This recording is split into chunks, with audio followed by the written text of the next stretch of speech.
เลยไปอยู่ญี่ปุ่นว้าว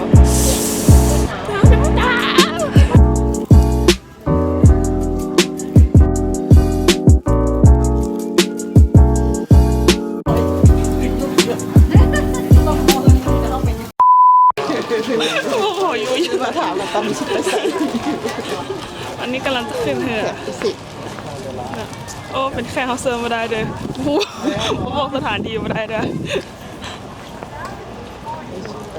อันนี้กำลังจะไปขึ้นเฮือวัวซี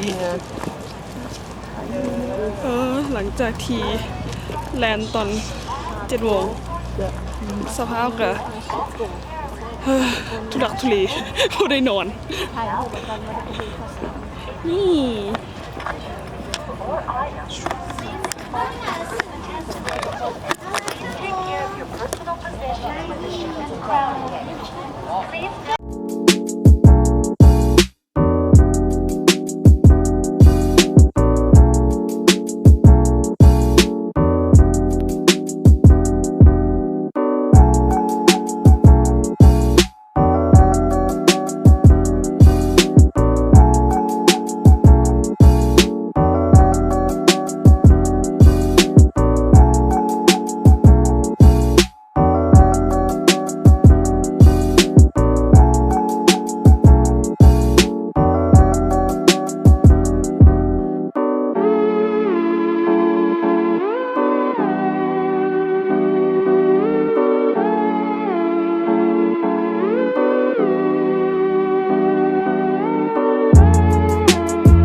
บอก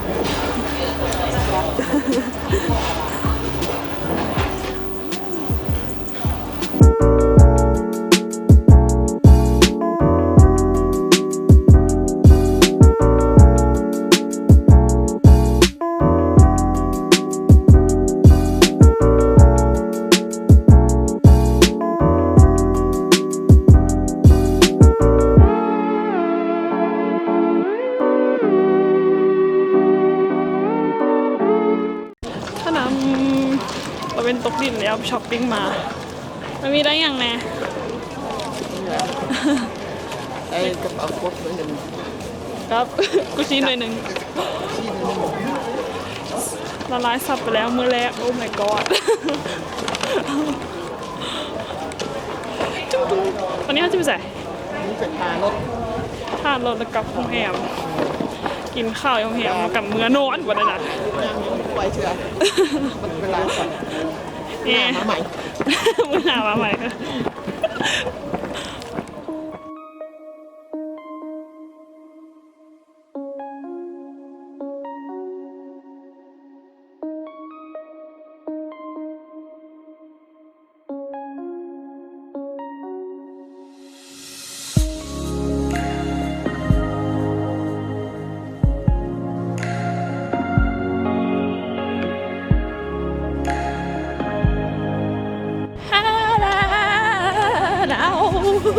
ตอนนอนลอยตอนนี้หนาวลายอีร้านสกีป่ะมาฮอตอันนี้เมื่อไหร่สกีอันนี้มีอะไรเดี๋ยวกล้องจุดจันเดี๋ยวป้อมน้ำมันเดี๋ยวป้อมน้ำมัน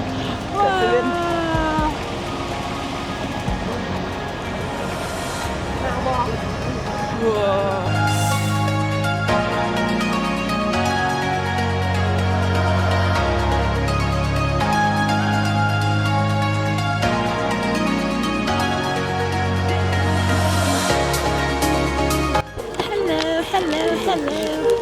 ของฟรี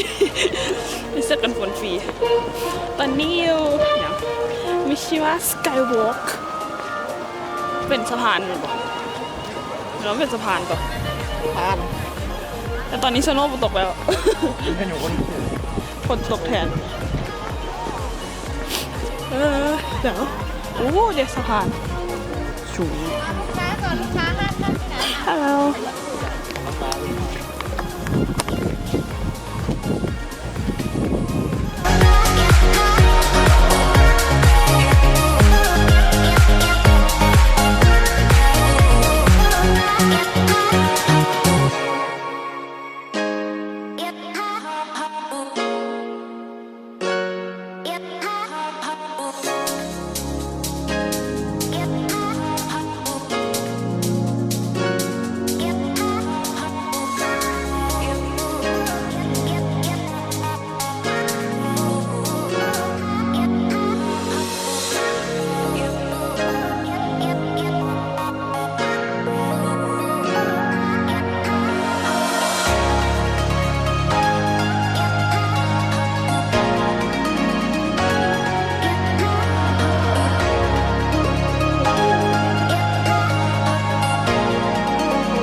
ต้องกดอันเนี้ย รับเลยครับกด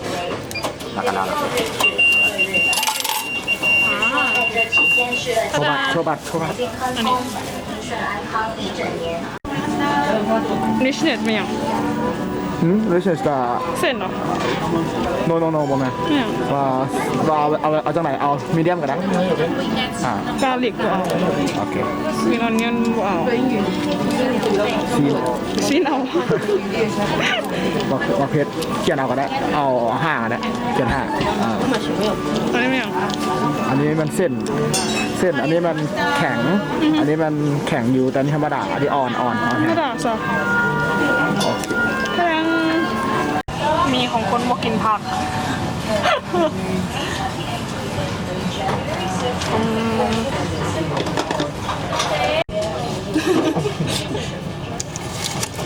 ขอออกกันเลย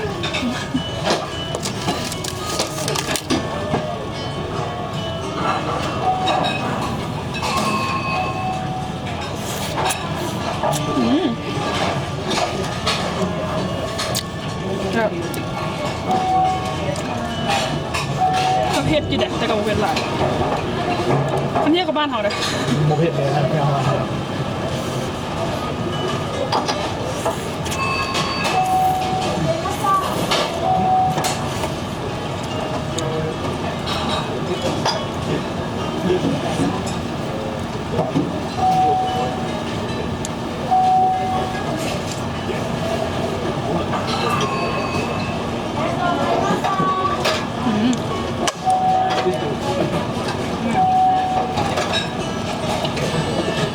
เห็นหน้ากัน กำลังทางเถอะ ฮาดาไฮ ไทย เจ้าชิน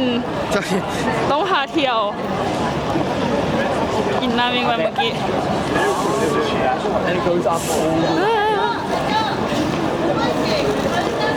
ทางไหน คือ เดี๋ยวปากสั่นอยู่อย่างเงี้ยให้ทำยี่ปากเห็นเลย อิ่ม ทั้งอิ่มทั้งหนาว อิ่มแบบเคยขึ้น มากินข้าวตอนกี่โมงก่อน มากินข้าวตอน 11 โมง 11 โมงฮัลโหล11 โมงกลางคืนเขาก็พวกแอมนอนอีกเลยโอ้ my god แล้วเก๊กที่กินเบียร์ กินเบียร์อีกอืดอีกวันนี้ด้วยค่ะเขาที่ของเซเว่นตัวอันนี้ได้ไปใส่จ้ะ เรากำลังจะกลับโรงแรมค่ะ เอ้ยหนาว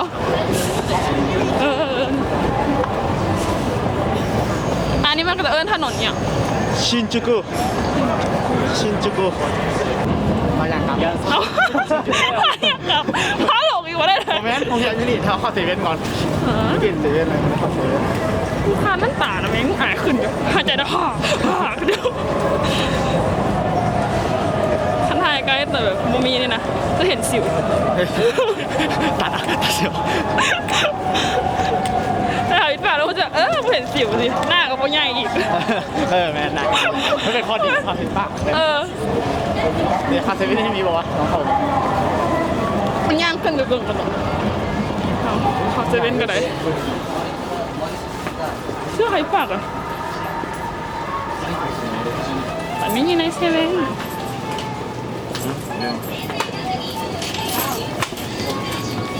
โอ้อันนี้ไม่อ่ะเบียร์ นี่แหละที่ว่า อันนี้นะอันเห็นไม่เห็นอันนั้นไม่ไปเห็นก็จะบอกว่าเป็นเบียร์นั้นเบียร์ที่ไม่เป็นตึกนะฮะ เป็นอาซาฮิมันจะเป็น นั่นเนาะ เดี๋ยวได้กินพวกมีรสน้ำเขาที่ยางย่อยหรือเขาที่ลุยต่อเลยที่ซื้อแล้วกันเลย อย่างน้อยนิดนึงกันวะ ไปเขาอยากไปชอบเซเว่นใหม่กันนะ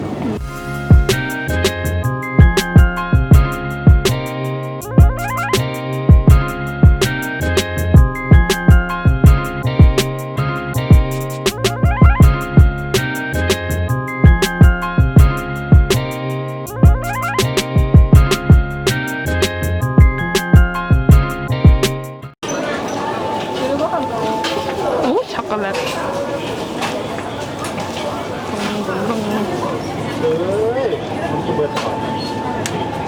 มันไม่อย่างรสอย่างว่าแต่เฮีย รสองุ่นได้กินรสอย่างมะนาวหรือพีช อันไหนแซ่บ อันนี้คล้ายๆเซเว่นอัพแต่มันก็บอกคล้ายหลายนะมันก็คล้ายๆแต่อันนี้ก็เป็นกินมีกินพีชเฉย เอาตัวกินพีชก็ได้ ๆเอาจะจ่ายให้ ว้าวปลาเลี้ยงปลาเลี้ยงปลาเลี้ยงเกี่ย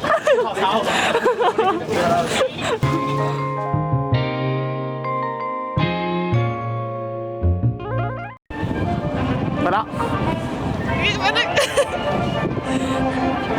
อันนี้ดิสนีย์แลนด์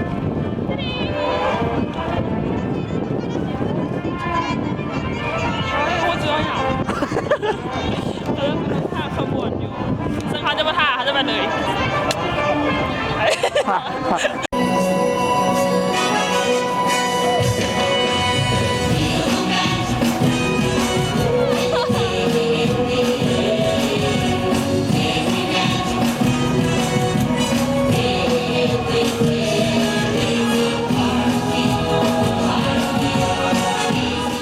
คือ สภาพหลังจากเล่นอันนั้นมาเนี่ยก็ไม่ได้ใส่ ลิน Splash Mountain มา เปียกจ้ะนั่งข้างล่างก็เปียกเลยจ้ะเต็มๆเลย อ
เสร็จแล้วมีของทอดละทอด